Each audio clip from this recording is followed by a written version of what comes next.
نحمدہ ونصلی ونسلم علی رسولہ الکریم اما بعد۔ آج کا عنوان ہے نماز، تقویٰ اور والدین کے ساتھ حسن سلوک کرنا۔ بزرگان محترم، اسلام میں ایمان کے بعد سب سے زیادہ اہم جو چیز ہے وہ نماز ہے،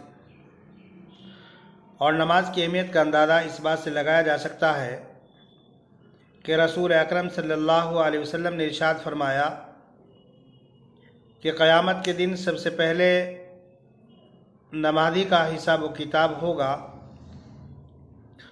جس کی نماز صحیح نکل گئی تو اس کے دیگر اعمال بھی صحیح نکل جائیں گے، اور جس کی نماز خراب نکلی تو دیگر اعمال بھی خراب نکلیں گے۔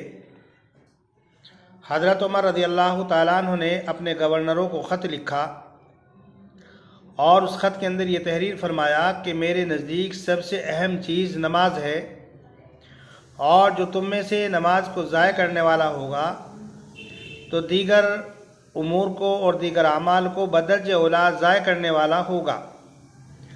رسول اکرم صلی اللہ علیہ وسلم نے نماز کو دین کا ستون قرار دیا۔ آپ نے فرمایا کہ جس نے نماز کو قائم کیا اس نے دین کو قائم کیا، اور جس نے نماز کو ترک کر دیا، نماز کو چھوڑ دیا، تو اس نے دین کو منہدم کر دیا۔ رسول اکرم صلی اللہ علیہ وسلم نے ارشاد فرمایا کہ ایمان اور کفر کے درمیان میں فرق پیدا کرنے والی اگر کوئی چیز ہے تو وہ نماز ہے۔ نماز کے ذریعے سے پتہ چل جاتا ہے کہ اس شخص کے اندر ایمان ہے یا ایمان نہیں ہے، اس لیے کہ جو مومن ہوتا ہے وہ نماز پڑھتا ہے، اور جو مومن نہیں ہوتا وہ نماز چھوڑتا ہے، نماز نہیں پڑھتا۔ رسول اکرم صلی اللہ علیہ وسلم نے ارشاد فرمایا کہ نماز کے ذریعے سے اللہ تبارک و تعالیٰ گناہوں کو مٹا دیتا ہے، گناہوں کو ختم کر دیتا ہے۔ رسول اکرم صلی اللہ علیہ وسلم نے ارشاد فرمایا کہ اگر تمہارے دروازے پر کوئی نہر ہو اور کوئی آدمی اس نہر کے اندر دن میں 5 مرتبہ غسل کرے تو کیا اس کے بدن پر میل کچیل باقی رہے گا؟ صحابہ نے کہا کہ اللہ کے پیغمبر نہیں۔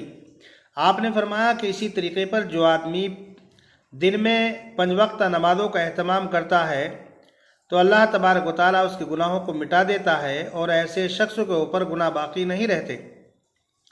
نماز کی اہمیت کا اندازہ اس بات سے کیا جا سکتا ہے کہ جب رسول اکرم صلی اللہ علیہ وسلم کا آخری وقت تھا، آپ دنیا سے پردہ فرما رہے تھے، تو آپ کے لبوں پر، آپ کے ہونٹوں پر الصلاۃ الصلاۃ کے الفاظ جاری تھے، جس کے ذریعے سے رسول اکرم صلی اللہ علیہ وسلم اپنی امت کو تعلیم دے رہے تھے، تلقین کر رہے تھے کہ نمازوں کا خیال رکھنا۔ پھر نماز کے لیے اللہ تبارک و تعالیٰ نے کچھ اوقات مقرر کیے ہیں۔ ان مقررہ اوقات میں اور خاص طور پر مستحب وقتوں کے اندر نماز پڑھنے کی کوشش کرنا چاہیے، اس لیے کہ اللہ تبارک و تعالیٰ قرآن کریم میں فرماتا ہے ان الصلاۃ کانت علی المؤمنین کتابا موقوتا۔ پھر ایک نماز جماعت کے ساتھ پڑھنا ہوتا ہے اور ایک نماز بغیر جماعت کے پڑھنا۔ حضرات علماء فرماتے ہیں کہ جو نماز جماعت کے ساتھ پڑھی جاتی ہے وہ نماز کامل اور مکمل ہوتی ہے، اور جو نماز بغیر جماعت کے پڑھی جاتی ہے تو وہ نماز ناقص ہوتی ہے۔ حضرت جبرائیل علیہ السلام نے رسول اکرم صلی اللہ علیہ وسلم کو نماز کی جو تعلیم دی تھی وہ جماعت کے ساتھ دی تھی، جس سے معلوم ہوتا ہے کہ نماز جماعت کے ساتھ اصل ہے اور کامل اور مکمل ہے۔ اور جو حضرات بغیر جماعت کی نماز پڑھتے ہیں، جماعت کا اہتمام نہیں کرتے، تو رسول اکرم صلی اللہ علیہ وسلم نے ایسے لوگوں کے لیے سخت وعید فرمائی۔ آپ صلی اللہ علیہ وسلم نے ارشاد فرمایا کہ میری طبیعت چاہتی ہے کہ میں کسی کو نماز پڑھانے کا حکم دوں، اور پھر کچھ لوگوں کو اپنے ساتھ لے کر کے جاؤں جن کے پاس کچھ لکڑیاں ہوں، اور جو لوگ نماز کے اندر حاضر نہیں ہوتے ان لوگوں کے گھروں کو آگ لگا دوں۔ بزرگان محترم، دیکھیے رسول اکرم صلی اللہ علیہ وسلم نے سخت غصے کا اظہار فرمایا اور ایسے لوگوں کے لیے سخت وعید فرمائی جو بغیر عذر شرعی کے جماعت کو ترک کر دیتے ہیں، جماعت کو چھوڑ دیتے ہیں۔ رسول اکرم صلی اللہ علیہ وسلم نے ارشاد فرمایا کہ منافقوں پر سب سے زیادہ بھاری جو نماز ہوتی ہے وہ عشاء اور فجر کی نماز ہوتی ہے، اور اگر منافق اس بات کو جان لے کہ عشاء اور فجر کی نماز پر کتنا اجر و ثواب ملتا ہے تو وہ ضرور مسجد میں آ کر جماعت کے ساتھ نماز پڑھنے کا اہتمام کرے، اگرچہ ان کو گھٹنوں کے بل مسجد میں آنا پڑے۔ بزرگان محترم، نمازوں کا اہتمام کرنا اور نمازوں کا اہتمام مقررہ اوقات میں کرنا اور خاص طور پر وقت مستحب میں کرنا اور جماعت کے ساتھ پڑھنا، یہ ہر مسلمان کے لیے لازم اور ضروری ہے، اور خاص طور پر وہ حضرات جو مسجد کے بالکل قریب رہتے ہیں، جن حضرات کو مسجد میں جانے میں کسی طرح کی کوئی دقت اور دشواری نہیں ہوتی، ایسے لوگوں کے بارے میں تو رسول اکرم صلی اللہ علیہ وسلم نے ارشاد فرمایا کہ مسجد کے پڑوسی کی نماز مسجد کے علاوہ ہوتی ہی نہیں۔ اس لیے نمازوں کا خاص طور پر ہر مسلمان کو اہتمام کرنا چاہیے۔ دوسرے نمبر پر ہے تقوی۔ تقوی کا مطلب یہ ہے کہ انسان ظاہر میں بھی اور باطن میں بھی اللہ سے ڈرے، اپنے دل کے اندر خشیت اور خوف پیدا کرے۔ اس لیے کہ جب آدمی اللہ سے ڈرتا ہے، تقوی اختیار کرتا ہے، تو اللہ تبارک و تعالیٰ اس کو ایسی جگہ سے رزق دیتا ہے، ایسی جگہ سے روزی دیتا ہے کہ بندے کے وہم و خیال میں بھی نہیں ہوتا۔ اللہ تبارک و تعالیٰ قرآن کریم میں فرماتا ہے وَيَرْزُقْهُ مِنْ حَيْثُ لَا يَحْتَسِبُ۔ تقوی کا دوسرا فائدہ یہ ہے کہ اللہ تبارک و تعالیٰ اس کی عمر میں، اس کی روزی میں برکت پیدا فرما دیتا ہے، اور تھوڑا سا رزق جو ہے وہ زیادہ دنوں کے لیے کافی ہو جاتا ہے یا زیادہ لوگوں کے لیے کافی ہو جاتا ہے۔ اور تقوی کا تیسرا فائدہ یہ ہے کہ اللہ تبارک و تعالیٰ گناہوں کو معاف کر دیتا ہے۔ اس سے جو چھوٹی موٹی غلطیاں ہوتی ہیں، اللہ تبارک و تعالیٰ تقوی کی وجہ سے اس کے وہ سیئات، وہ گناہ معاف ہو جاتے ہیں۔ اور سب سے بڑا فائدہ تقوی کا یہ ہے کہ اللہ تبارک و تعالیٰ تقوی کی برکت سے دوسرے اعمال کو بھی قبول کر لیتا ہے۔ اس لیے کہ اللہ تبارک و تعالیٰ نے قرآن کریم میں فرمایا انما یتقبل اللہ من المتقین، کہ اللہ تبارک و تعالیٰ متقیوں کے اعمال کو قبول کرتا ہے۔ آپ جانتے ہیں کہ حضرت آدم علیہ نبینا علیہ السلام کے دو بیٹے قابیل اور حابیل دونوں نے اللہ کی بارگاہ میں اپنی اپنی نظر پیش کی، اپنی اپنی قربانیاں پیش کی، لیکن حابیل کی قربانی قبول کر لی گئی اور قابیل کی قربانی کو رد کر دیا گیا۔ وجہ اصل میں اس کی یہ تھی کہ حابیل اللہ کا متقی اور پرہیزگار بندہ تھا، جبکہ قابیل جو ہے وہ فاسق اور فاجر تھا۔ بزرگان محترم، اللہ تبارک و تعالیٰ نے قرآن کریم میں فرمایا انما یخشی اللہ من عبادہ العلماء، اللہ تبارک و تعالیٰ سے اس کے علماء بندے ہی ڈرتے ہیں۔ یہاں پر دو باتیں سمجھنے کی ہیں۔ اللہ تبارک و تعالیٰ نے دو چیزیں بیان فرمائی، ایک ہے اللہ کی خشیت، اللہ کا خوف، اور دوسرے فرمایا علماء بندے۔ اس سے لوگ بہت سے غلط فہمی میں مبتلا ہو جاتے ہیں۔ پہلے تو آپ سمجھ لیجیے اس کا مطلب یہ ہے کہ اللہ کا خوف، اللہ کی خشیت، اللہ کا ڈر اسی آدمی کے اندر ہوگا جس آدمی کے پاس علم ہوگا۔ یعنی گویا کہ خشیت کے لیے، خوف کے لیے، ڈر کے لیے علم کا ہونا ضروری ہے۔ لیکن دوسری بات، جس کے پاس علم ہو تو ضروری نہیں وہ اللہ سے ڈرتا ہو، جس کے پاس علم ہو تو ضروری نہیں اس کے اندر اللہ کا خوف ہو۔ اس لیے بہت سے لوگ اس آیت کے معنی اور مطلب کے سمجھنے میں مغالطے میں پڑ جاتے ہیں۔ جب یہ کہا جاتا ہے کہ اللہ سے علماء بندے ہی ڈرتے ہیں، تو لوگ کہتے ہیں بہت سے علماء ہیں جو نہیں ڈرتے، نماز نہیں پڑھتے، زکوٰۃ نہیں دیتے، حج نہیں کرتے۔ تو اس آیت کے مطلب کو ذرا توجہ کے ساتھ سمجھنے کی ضرورت ہے۔ اس آیت کا مطلب یہ ہے کہ خشیت، ڈر، خوف اس آدمی کے اندر ہوگا جس کے پاس علم ہوگا۔ بغیر علم کے آدمی متقی پرہیزگار نہیں ہو سکتا۔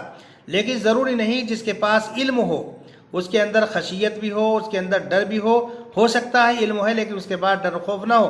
جیسے ابلیس ہے، اس کے پاس علم تھا لیکن اس کے پاس خشیت نہیں، اس کے پاس ڈر نہیں، اس کے پاس خوف نہیں۔ اور تیسرے نمبر پر بزرگان محترم ہمارا عنوان ہے والدین کے ساتھ حسن سلوک کرنا۔ آپ حضرات جانتے ہی ہیں کہ والدین بچوں کی پرورش کرتے ہیں، تربیت کرتے ہیں، ان کی وجہ سے دقت اٹھاتے ہیں، ان کے لیے سارے انتظامات کرتے ہیں۔ اس لیے اللہ تبارک و تعالیٰ نے اپنی عبادت کے بعد والدین کے ساتھ حسن سلوک کرنے کا حکم دیا۔ والدین کے بارے میں فرمایا کہ اپنے والدین کو اف بھی نہ کہو، اذیت اور تکلیف نہ پہنچاؤ، اور اگر تمہارے والدین میں سے دونوں یا کوئی ایک بڑھاپے کو پہنچ جائے تو ان کی ہر طرح کی راحت رسانی کا خیال رکھو۔ ان کے لیے دعا کرو، رب ارحمہما کما ربیانی صغیرہ۔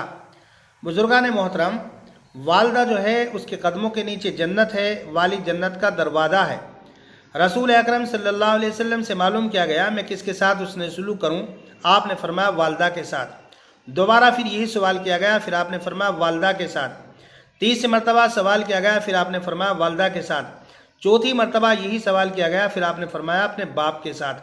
وجہ اصل میں اس کی یہ ہے بزرگان محترم، والدہ حمل کی تکلیف برداشت کرتی ہے، بچے کی پیدائش کی تکلیف برداشت کرتی ہے، دودھ پلانے کی تکلیف برداشت کرتی ہے۔ اس لیے ماں کی خدمت زیادہ کرنی چاہیے اور ماں کا خیال زیادہ رکھنا چاہیے۔ رہا جہاں تک باپ کا سوال، تو باپ کی اطاعت اور فرما برداری زیادہ کرنی چاہیے، اس لیے کہ ماں کے قدموں کے نیچے جنت ہے، باپ جنت کا دروازہ ہے۔ دونوں کی خدمت کے بغیر آپ جنت میں نہیں جا سکتے۔ اگر آپ یہ چاہتے ہیں کہ جنت کے اندر ہمارا داخلہ ہو، جنت میں داخلہ ہمارے لیے آسان اور سہل ہو، تو اللہ کے حقوق کے بعد اپنے والدین کا خیال کیجئے، اپنے والدین کی خدمت کیجئے اور ان کو کسی بھی اعتبار سے تکلیف نہ ہونے دیجئے۔ آپ حضرات کو معلوم ہوگا کہ اللہ تبارک و تعالیٰ نے حضرت لقمان علیہ السلام کے واقعے کو قرآن کریم میں ذکر کیا ہے، تو حضرت لقمان نے اپنے بیٹے کو چند نصیحتیں فرمائی۔ ان میں سب سے پہلے نصیحت یہ تھی کہ بیٹا اللہ کے ساتھ میں کسی کو شریک مت ٹھہرانا، اس لیے کہ شرک جو ہے بہت بڑا ظلم ہے اور بہت بڑا گناہ ہے۔ اللہ تبارک و تعالی ہر گناہ کو معاف کر سکتا ہے، لیکن شرک اور کفر کو کبھی معاف نہیں کرے گا۔ دوسری نصیحت جو حضرت لقمان علیہ السلام نے اپنے بیٹے کو کی تھی، یہ کی تھی بیٹا والدین کے ساتھ اس نے سلوک کرنا، اچھا برتاؤ کرنا، اور خاص طور پر ماں۔ تیسری نصیحت جو حضرت لقمان علیہ السلام نے کی کہ بیٹا بھلائی کا حکم کرنا، برائی سے روکنا۔ وجہ اصل میں اس کی یہ ہے کہ جب آدمی دوسروں کو بھلائی کا حکم کرے گا، برائی سے روکے گا، تو اس کے دل کے اندر داعیہ پیدا ہوگا کہ میں دوسروں کو بھلائی کا حکم کر رہا ہوں، برائی سے روک رہا ہوں، تو مجھے بھی اچھے کام کرنے چاہیے اور برائی سے روکنا چاہیے۔ حضرت تھانوی علیہ رحمہ فرمایا کرتے تھے کہ جو کوتاہیاں اور جو کمیاں میرے اندر ہوتی ہیں، اسٹیج پر بیٹھ کر میں وہی باتیں لوگوں کے سامنے بیان کرتا ہوں تاکہ میں ان کوتاہیوں سے بچوں اور ان غلطیوں سے اپنے آپ کو پاک اور صاف کرنے کی کوشش کروں۔ چوتھے نمبر پر حضرت لقمان علیہ السلام نے جو اپنے بیٹے کو نصیحت فرمائی، بہت اہم نصیحت ہے۔ بیٹا تکبر مت کرنا، فخر مت کرنا، اس لیے کہ کبریائی بڑائی جو ہے یہ اللہ کی صفت ہے، اسی کے شایان شان ہے۔ ہم بندے ہیں، ہمیں عاجزی اختیار کرنی چاہیے، تواضع اختیار کرنی چاہیے۔ ہم تواضع اختیار کریں گے تو اللہ تبارک و تعالی ہمیں اعلیٰ مقام پر پہنچائے گا۔ ہم کبر اختیار کریں گے، بڑائی اختیار کریں گے، اپنے آپ کو بڑا سمجھیں گے، تو اللہ تبارک و تعالی ہمیں ذلیل اور رسوا کرے گا۔ آپ جانتے ہیں کہ اللہ تبارک و تعالیٰ نے قرآن کریم میں فرمایا وَلَا تُسَعِّرْ خَدَّكَ لِلنَّاسِ، کہ جب لوگوں کے ساتھ تم بات کرو یا لوگ تمہارے ساتھ بات کریں تو اعراض نہ کرو۔ ایسا نہ ہو کہ لوگ تم سے بات کر رہے ہوں یا تم کسی سے بات کر رہے ہو، اپنے چہرے کو پھیر لو، اپنے چہرے کو گھما لو، بلکہ تمہاری شان یہ ہونی چاہیے کہ خندہ پیشانی کے ساتھ اچھی طریقے سے لوگوں سے ملاقات کرو، اچھی طریقے سے بات کرو۔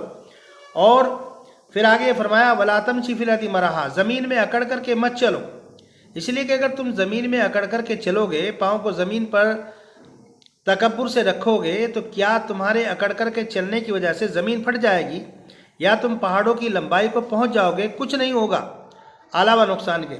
بزرگان محترم، اپنے اندر عاجزی انکساری پیدا کرنی چاہیے، کبریا اور بڑائی سے اپنے آپ کو دور رکھنا چاہیے، یہ اللہ کی صفت ہے۔